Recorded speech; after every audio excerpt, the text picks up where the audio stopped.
कुपवाडमध्ये राष्ट्रवादीच्या आंदोलनाचा प्रशासनाला दणका, सदर भागातील नागरिकांनी पक्षाचे मानले आभार। कुपवाडमधील अलिशान कॉलनी, हजरत लाडले मशाईख कॉलनी, जय हिंद कॉलनी, बडे पीर दरगाह कॉलनी येथील रस्ते पावसामुळे ड्रेनेजच्या अर्धवट कामांमुळे अतिशय खराब झाले आहेत आणि त्यामुळे स्थानिक नागरिकांचे वाहतूक करताना चिखलामुळे फार हाल होत आहेत।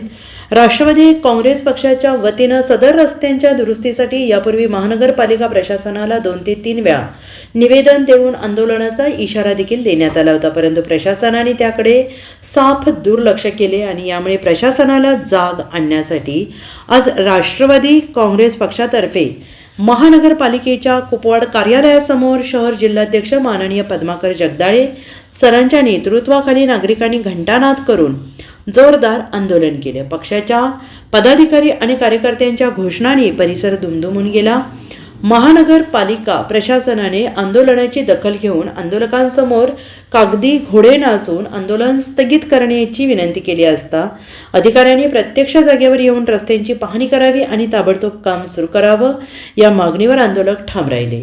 आंदोलकांनी थाळीनाद आणि घंटानाद सुरूच ठेवल्यामुळे शेवटी आंदोलकांचा द्वेष पाहून सहाय्यक आयुक्त सचिन सागावकर, महाराष्ट्र जीवन प्राधिकरणचे शहर अभियंता श्री कुरणे, श्री देवर्षी, महानगरपालिकेच्या बांधकाम खात्याच्या अधिकाऱ्यांनी प्रत्यक्ष पाहणी करून अधिकाऱ्यांनी ताबडतोब काम सुरू करण्याची हमी दिल्यामुळे आंदोलकांनी आणि सदर भागातील नागरिकांनी पक्षाचे आभार मानून समाधान व्यक्त केले।